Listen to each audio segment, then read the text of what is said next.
la Samaritan Pass lafichua wafanyakazi wake 7 wamekuwa kwenye karantini ya Ebola Laikipia kwa siku 5 sasa. Wadukuzi wavamia tovuti ya ofisi ya rais wakidai milioni 40 za Bitcoin ili kurudisha tovuti hiyo ilivyokuwa.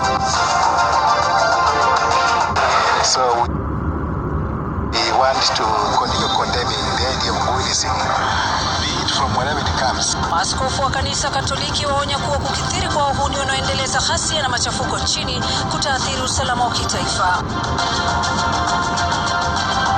Serikali ya Mheshimiwa William Ruto hii mwezi ya 7 imeachia kwamba mshahara ya all the civil servants in government of Kenya, their salaries has been increased officially.